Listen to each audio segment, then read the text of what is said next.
राष्ट्रीय स्वयंसेवक संघ के माननीय सरकार्यवाह श्री दत्तात्रेय होसबोले जी, इस कार्यक्रम के अध्यक्ष श्री प्रदीप जोशी जी, आज जिनके पुरुषार्थ का हम गौरव करने आए हैं श्री कृष्णानंद सागर जी, यहाँ के विभाग संघचालक माननीय दादू जी, विभाजन का कष्ट लेकर अखंड भारत का स्वप्न देखने वाले जिन लोगों का हमने सम्मान किया सामने की अग्रिम पंक्ति में, वह बुजुर्ग भाइयों और बहनों,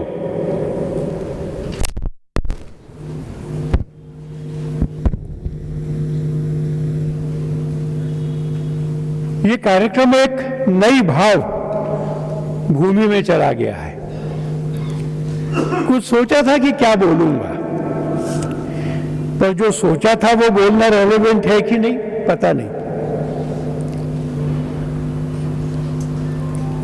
मेरे मन में आ रहा है बार बार वो दृश्य, कन्याकुमारी गया था, माननीय एकनाथ रानडे जी की समाधि के बाद भारत की दक्षिणी सीमा का वह अंतिम कोना जहां पर 3 समुद्र मिलते हैं, दूर से लहरें आती हैं, बड़ी होती जाती है, गर्जना करती है, गति बढ़ती है और माता के चरणों को धोकर संतोष के साथ शांत हो जाती है। मैं बहुत देर खड़ा रहा, माता के चरण, 3 समुद्रों द्वारा उनका धावन देखना। अगले दिन हम अंदर शिला स्मारक में गए। भारत की अंतिम सीमा पर समुद्र के अंदर की उस चट्टान को देखने एक छोटा मंदिर था।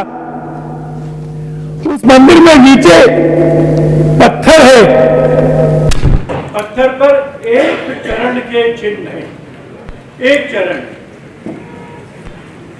मैंने पूछा ये किसके चरण है, एक ही क्यों? उन्होंने कहा कि ये देवी पार्वती का केवल चरण चिन्ह है। उन्होंने यहां तपस्या की थी, वो तपस्या जब सफल नहीं हुई तो उन्होंने भोजन छोड़ दिया। कुछ और प्रतीक्षा के बाद उन्होंने केवल पत्ते खा के रहना शुरू किया। एक पैर पर खड़े होकर तपस्या की, ये उनके उस पैर का निशान है। क्योंकि ये तपस्या उन्होंने की भगवान शिव को पति के रूप में पाने के लिए। मेरा सारा शरीर रोमांचित हो गया। भारत के दक्षिण की सीमा पर आगे समुद्र की चट्टान को चूमती है पार्वती, हमारी उत्तरी सीमा में हिमालय के कैलाश पर्वत पर बैठे हुए भगवान शिव को पति के रूप में पाने के लिए। आंखें बंद करके प्रणाम किया तो हिमालय से कन्याकुमारी तक, उस महापर्वत से लेकर सागर तक स्वयं प्रकृति के द्वारा बनाया गया यह देश मेरे भी दृष्टि बिंदु में आया। ये कंकर पत्थर रेत नहीं है, ये तो माता है।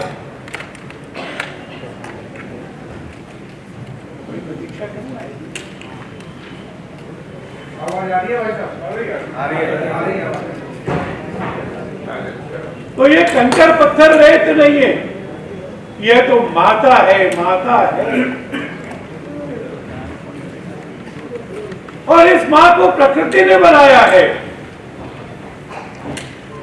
इसलिए हमने आधे बंगाल में, आधे पंजाब में अपनी मर्जी से कहीं लाइन खींच दी और ये देश एक के तीन बन गए।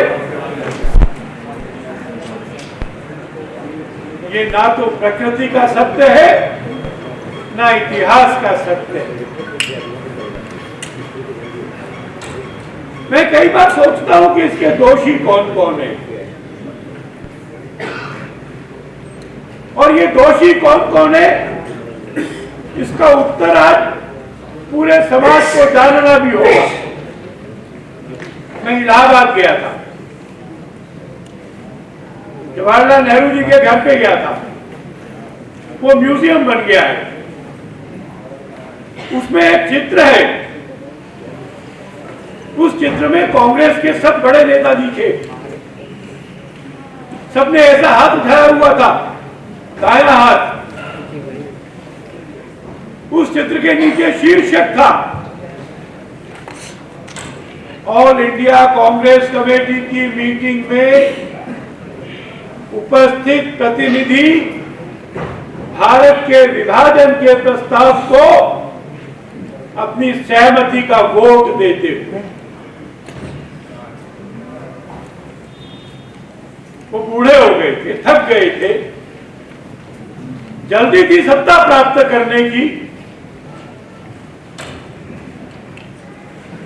भारत मां को दोनों हिस्सों में काट दिया। मुझे ध्यान है, अभी मैंने एक पुस्तक में पढ़ा, डॉक्टर अंबेडकर ने 2 बयान दिए थे उन दिनों में, लिखित बयान दिए थे और उनका वो भाषण, उनका वो बयान इन्वर्टेड कोर्स में मैंने पढ़ा। पहला बयान उन्होंने दिया था कि पाकिस्तान में कुछ लोग हिंदू से मुसलमान हो गए, हैदराबाद में कुछ दूसरे लोग हिंदू से मुसलमान हो गए। मैं उन भाइयों से कहना चाहता हूं कि मुसलमान धर्म में जाने से तुम्हारा कल्याण नहीं होगा, वहां तुम्हें सम्मान नहीं मिलेगा, वहां जीवन दुखी रहेगा। मैं तुमको आह्वान करता हूं, लौटकर अपने स्वधर्म में आ जाओ। मैं तुमको वचन देता हूं कि यह सारा जीवन मैं तुम्हारे सम्मान के लिए लगा दूंगा।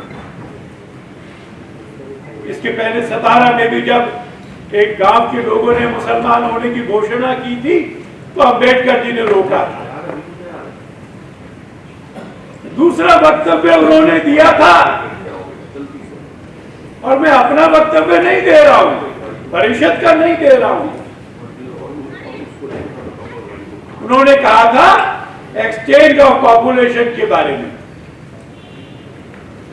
कि अब पाकिस्तान बन गया है, धर्म के आधार पर बन गया है, यहां के सब मुसलमानों को पाकिस्तान चले जाना चाहिए। उदाहरण भी दिया था उन्होंने कि मानो ये नहीं क्या ये सेना में रहे, अफगानिस्तान से इस्लाम के नाम पर युद्ध हुआ तो क्या भारत इन पर विश्वास कर सकेगा? उस समय के कांग्रेस के नेताओं ने कहा कि ऐसा नहीं होने देंगे, इनको पाकिस्तान नहीं जाने देंगे। पाकिस्तान के हिंदुओं को कहा तुम वहीं रहो। पाकिस्तान में हिंदू घटता गया और आज भारत में इंडोनेशिया और पाकिस्तान के बाद दुनिया की सबसे बड़ी मुस्लिम आबादी का देश भारत बन गया है। विभाजन कष्टों का समय था ना। मैं अमृतसर में प्रचारक था, मैंने वो घटनाएं सुनी। बड़े लोग, सामर्थ्यवान व्यवसाय वाले लोग, जब ये निश्चित हो गया कि जाएंगे, पैदल जाएंगे, कुछ सामान लेके नहीं जाएंगे, बच गए तो निकल जाएंगे। उस घर की महिलाओं ने कहा, आप बच गए तो निकल जाएंगे, हम किसी के हाथ पड़ गई तो क्या होगा? आवाज घर के लोगों ने कहा कि उपाय क्या है? महिलाओं ने कहा, हम हिंदू हैं, हम वीरांगनाएं हैं, हम अपने शील से भी ज्यादा मृत्यु को महत्व देते हैं। हमने आपस में तय किया है, आप हमारी हत्या कर दीजिए या हम कुएं में कूद जाएंगे, निश्चित होकर जाइए भारत, अगले जन्म में फिर मिलेंगे। ऐसा हुआ। ऐसी ट्रेन आई थी जिसके अंदर नीचे से ऊपर तक मनुष्य नहीं थे, मनुष्यों के शव थे। महिलाओं से बलात्कार तो खुदा की नियामत करके जिहादियों के लिए माना गया था। अभी जब हम उनको माल्यार्पण कर रहे थे तो एक ने कहा कि मेरे गले में तलवार का घाव था, मैं बचा हुआ हूं। ऐसे घावों को रिश्ते रहना चाहिए। मैंने उनको सबको प्रणाम करते हुए, माल्यार्पण करते हुए भगवान से प्रार्थना की कि हे भगवान, इनको जीवन में कम से कम 15 वर्ष और देना। महर्षि अरविंद ने कहा था, विभाजन कृत्रिम है, ये शताब्दी भारत की शताब्दी है। हिंदू का उदय होगा, विभाजन नष्ट होगा, भारत अखंड होगा।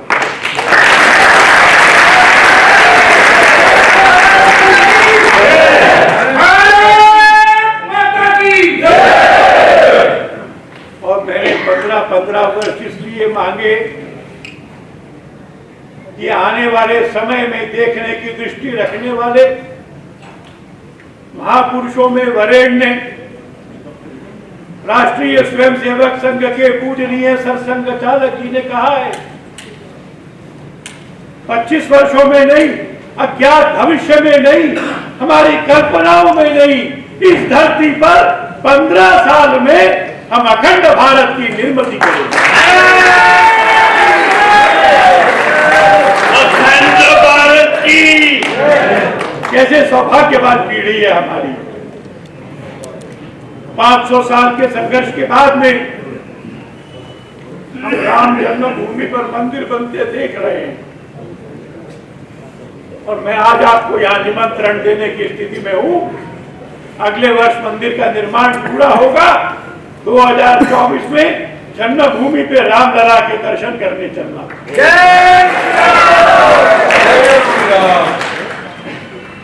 और आज से 15 साल बाद हमें ननकाना साहब जाने के लिए, हमें करतारपुर जाने के लिए किसी की अनुमति नहीं चाहिएगी।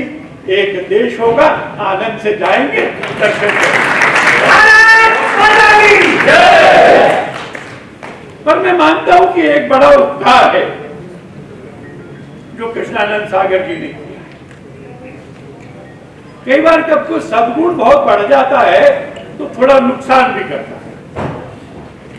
मेरे पिताजी संघ के कार्यकर्ता थे, वो एक गीत गाते थे, मृत पत्रों में नाम छपेगा, पहनूंगा मैं स्वागत समूहात, छोड़ चलो यह क्षुद्र भावना, हिंदू राष्ट्र के पालनहार। तो हमने काम किया, माता का काम किया, किसी को पता चलना जरूरी नहीं है। और इसलिए इतिहास के बहुत सारे पन्ने ऐसे हैं जो हम आस्था से सच मानते हैं, कागज पर प्रमाण खोजने में दिक्कत है। जैसे गांधी जी संघ के शिविर में आए थे, अब गांधी जी की तो रोज की डायरी लिखी जाती है, गांधी जी उसको स्वयं को चेक करते थे। उनके जीवन का दिन भर का प्यारेलाल जी की डायरी में है। उस दिन की डायरी गायब। पूजनीय गुरु जी महाराजा हरिचंद्र से मिलने गए थे, कागज पर प्रमाण नहीं। ऐसे जो प्रमाण इस पीढ़ी के जाने के बाद विलुप्त हो जाते। लगभग 10 वर्षों के पुरुषार्थ से ऐसे 350 लोगों से मिलके उस इतिहास को विलुप्त होने से बचाकर एक प्रामाणिक पुस्तक में 10 भागों में उन्होंने उपलब्ध कर दिया। सागर जी, ये पूरा समाज आपका उपकार मानेगा। एक संदर्भ ग्रंथ बना,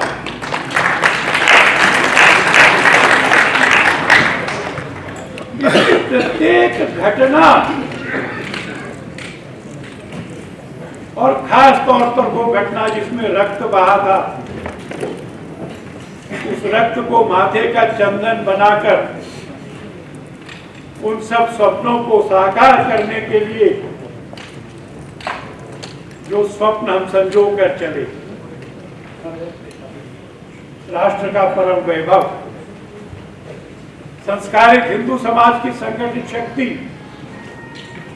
धर्म का संरक्षण करती हुई ऐसे परम वैभव पर विराजमान होगी कि दुनिया के सब लोग कहेंगे, हाँ यही मार्ग है प्रगति का, यही मार्ग है सुख का, यही मार्ग है शांति का। हिंदू दर्शन के पास यह है। पहले हिंदू ने इसको छोड़ दिया था, अब हिंदू वह जीवन जी रहा है तो दुनिया में शांति, दुनिया में वैभव, दुनिया में समरसता, दुनिया में आनंद। भारत माँ के आशीर्वाद हम सब पे रहे, सीताराम जी की कृपा रहे, हमारा आपका पुरुषार्थ बना रहे, क्योंकि हम केवल साक्षी नहीं है,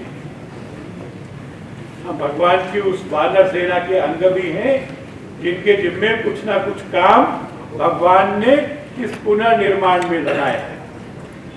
हमारा ये पुरुषार्थ बना रहे, ये पुरुषार्थ वृद्धिगत हो, अपने जीवन में, अपने नेत्रों से, अपने सामने, अपने द्वारा निर्मित इस परम वैभव का हम दर्शन कर पाए, अखंड भारत में आनंद से रह पाए, अपने बच्चों को ये गाथाएं सुना पाए। इस मंगल कामना के साथ अपनी बात पूरी करता हूँ। बहुत बहुत धन्यवाद।